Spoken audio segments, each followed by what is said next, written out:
My name is Franco Cavaleri, and coming to you with the Potential Within podcast.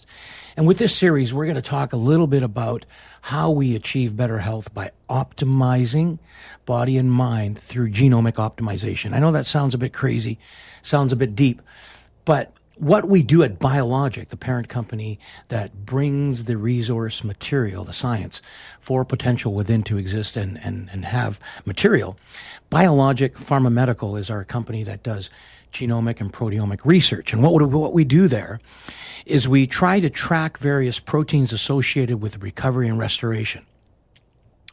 I want you to keep in mind that we have genetic programming built into us in every single cell that's designed to promote restoration, recovery, and repair. And the challenge we have is in maintaining their activity throughout life. So today we're going to talk about lean body mass and skeletal muscle and how it's associated with a reduced risk for mortality and morbidity. So I'll give you a little bit of a path here to preface where I came from and where I'm going. In terms of the research, my research originally started as performance research. I was a bodybuilder while studying human nutrition and biochemistry at the University of British Columbia doing my undergrad.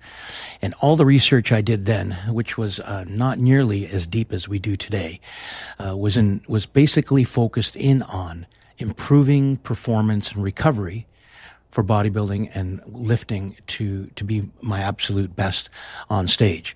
So that initiative really began a journey of research that honed in on genes responsible for performing, for performance, athletic performance. But you soon begin to realize that athletic performance is closely associated with general efficiency of the body. The more you can create efficiency at a cellular level to improve mitochondrial activity, the mitochondria is the powerhouse of the cell where ATP is generated, the more you can improve general performance in terms of conditioning and the ability to put load and stress on the body, and then the body being able to resist and be resilient to that stress. But as the years go by, and I evolved beyond bodybuilding to studying the nature of the lean body mass in the context of health and fitness, mortality, and morbidity, you begin to realize that there's a lot of genetic programming that's associated with athletic performance that's also associated with metabolic efficiency, because athletic performance is directly dependent upon metabolic efficiency. So we start to hear today in the current research how someone who may have a higher lean body mass or more skeletal muscle will be able to resist disease better than someone that does not.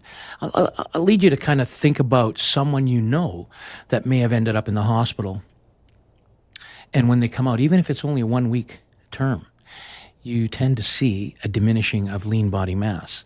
And the reason is that when you are ill, insulin efficiency tends to decline because of the illness, inflammation throughout the body, and therefore nutrient availability to the muscle mass declines. But the immune system will actually begin to nip away at your muscle tissue to be able to get amino acids it needs to induce optimal immunity. And so that muscle mass tends to diminish quite fast when you're sick. What's critically important is the research we know today that correlates muscle mass and the strength, specifically the strength of that muscle mass, correlates it to morbidity and mortality.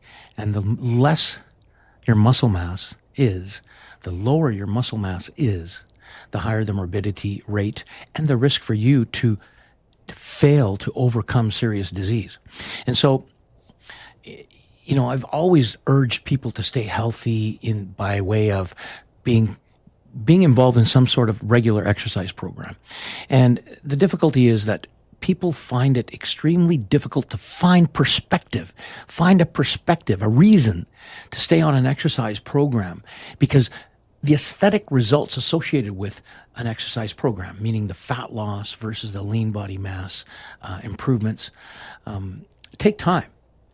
And so we have to kind of forget about the amount of time it takes to achieve that aesthetic appeal we're looking for, but to recognize the immediate effects of exercise upon immediately engaging.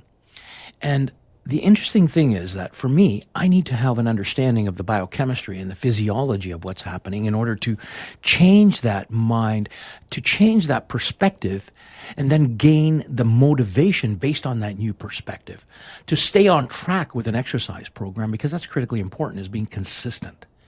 Being consistent. So I want to talk a little bit about the muscle mass and the chemicals that muscle mass secretes during physical load. And these are called myokines. That muscle mass, one day, if it's in tune, will save your life. That muscle mass, every day that you train it, that you impose physical load, that it has to stress itself and contract to resist the weight you're putting on that bar, each time it contracts, it releases myokines, muscle chemicals. These myokines circulate throughout the body, and they initiate a restorative process throughout the body, not just the localized muscle mass you're training. And this is exciting because now we're beginning to find the methods and mechanisms that validate a regular exercise program at any age, at every stage of life, in order to maintain longevity and health. The interesting thing is, every organ in the body has been shown and known now to have receptor sites for these myokines. And the myokines come in different forms. They're proteins, cytokines, basically inflammatory and anti-inflammatory cytokines that are released by that muscle mass in order to counter the physical load you're putting on it. You have to think about the body and your genome, the genes that are actually programmed within your cells, how and why they're designed. Because they're designed to help you cope with change in your environment, to help you cope with stress that you impose on the body, to help you adapt to the changing environment. And so as you impose stress on the body in the form of this physical load, this resistance training, the walk every day, a walk that imposes a little bit of a challenge on the body, these myokines are secreted in order to recover, restore, and improve efficiencies of the mitochondria, improve efficiencies in the brain. BDNF, brain-derived neurotrophic factor, is secreted in order to improve brain plasticity in response to the load you put on your muscle mass. So you're building muscle, but you're also building a healthier brain at the same time. The pancreas, the liver, the heart, they all have receptor sites for many of these different myokines. Every time you put load on the muscle, you're secreting chemicals that improve the efficiencies of those organs and maintain their longevity and restorative programming. Every one of those organs has cells within it that have genetic programs that restore and recover, but they go lazy if you do not create an imposition that the body has to recover from and restore from and adapt to. So that's the nature of the training in the gym, or even a brisk walk that poses a challenge for you.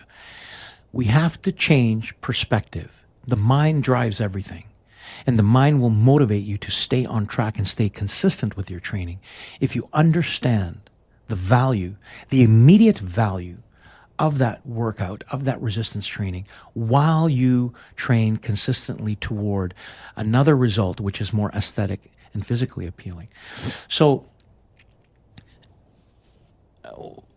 I've done a lot of work in this area in the laboratory in the context of the environment and the physical load we put on our body, also affecting telomeres.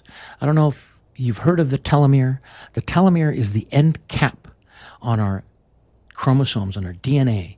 And this end cap, with every cell division and replication, tends to shorten so that we have a limited replication that will occur. And then over time, as that telomere shortens to the point where it's really small, then the cells are said to go into senescence, which means they begin to degrade and age to the point of dysfunction.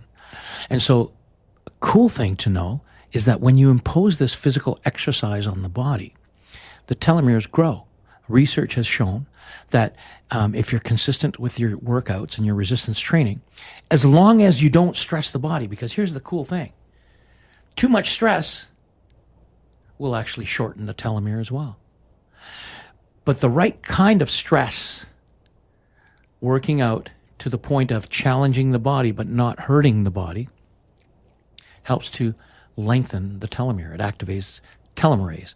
So then in our own personal research downstairs in the laboratory, and one day I'll bring you guys down there, we talk about then how we can affect the telomere independent of exercise so that we can add supplements that we know can improve telomere length in addition to the activity that exercise may apply.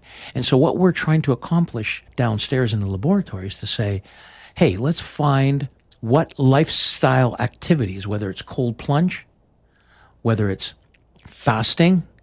We know there's a lot of metabolic and cellular benefits to these activities that create a biohack. And so we say, well, what does that biohack mean? Let's find the genes and the proteome that's affected by that biohack. And then let's determine which compounds. There's a lot of nutrients now that we're finding. Curcumin is one that actually affects the telomere by way of inhibiting inflammatory activity. Pro-inflammatory activity shortens that telomere. Believe it or not, exercise causes the secretion of myokines that have anti-inflammatory activity. And this is why they say for arthritis, engage in exercise. Oh, yeah, your joints may be uncomfortable, and you may have discomfort right after the exercise for a day or two, but the long-term effects of exercise are better control of inflammation. Why? Because those myokines are circulating to activate internal genetic programs that are designed to recover and restore. And by leading a lifestyle that's not active, they become dormant, they become methylated. There's a process now that's being discussed and studied intensely, acetylation, deacetylation, and methylation of our genes, of our DNA. And this is an epigenetic effect, which means our environment, epigenetic, is affecting our genes and silencing many of the genes that need to be resuscitated in order for them to work for us. In fact, these epigenetic silencing activities, methylation in particular, are known to silence genes that are responsible to function as tumor suppressors. And so, cancer, chronic inflammation, a lot of these diseases that are prolific in first world countries, Alzheimer's, they're associated with DNA methylation and the failure for genetic activity that's built in you to do its job the way it was designed originally. And believe it or not, exercise itself begins a process to fix those problems by inducing and producing these myokines, BDNF, one of them, interleukin 3, interleukin 6. These are immunocytokines that affect inflammation. These are all secreted by the muscle mass. So it's said today that muscle mass is much like an organ. And here's something interesting to understand is that the fat mass is also functioning in the body like an organ. And it's known to be over-secreting inflammatory compounds, cytokines, that then create a pro-inflammatory body. And so, as we age and go through our later stages of life, it becomes more difficult to maintain lean body mass. So what do we need to do? You have to maintain the physical activity. The physical activity you did when you were younger at, maybe a more moderate level, but critically important for that muscle mass maintenance is enough protein to be able to maintain and rebuild that.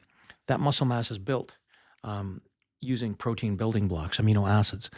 And so as a bodybuilder, we consumed in excess of 1 gram of protein per day per pound of body weight. For me at that time, it was over 220 grams of protein a day.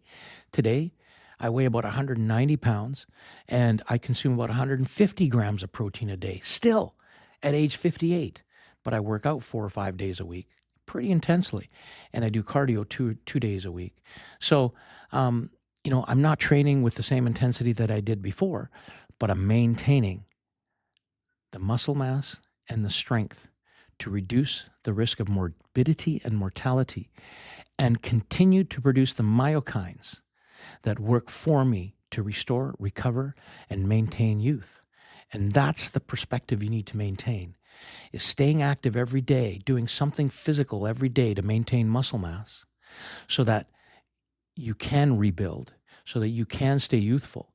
Taking enough protein a day, 1 gram per pound of body weight as a bodybuilder is a lot. But as you progress and you are a non-bodybuilder that's non-competitive, even 0.5 gram a day. So if you weigh 150 pounds, 75 grams of protein a day in order to maintain the muscle mass. You need to work out at least 4 days a week in order to perpetuate that muscle mass. Working out once or twice a week doesn't do it because it does not maintain a continuous, repetitive repair and restore program that, again, is already active within your genes, but needs to be boosted so that it works for you like it did when you were younger. It's all in your body waiting to be resurrected. This is the nature of potential within. That potential is within you to restore, recover, and rebuild. For athletes, the potential is within you to achieve anything you want to achieve if you have the right strategy and the right drive. But it all comes with mindset, changing perspective. To maintain muscle mass for longevity, the perspective is, if I work out every day, I'm going to feel better each day. And you feel it. And you have to try to associate with it. You have to identify with that improvement in state of mind and state of body each day in order to stay with it each day. I got to tell you, I had 4 days that I didn't work out, 4 days in a row. And by the 4th day, and that was yesterday, I was a mess. I was grumpy because there are multiple things that you become addicted to when you work out. The endorphins, the serotonin balance, and that's just giving you the mindset, the drive, the will to succeed, not just in the gym, but in life. Stay fit, stay active, and you will live a long, healthy life.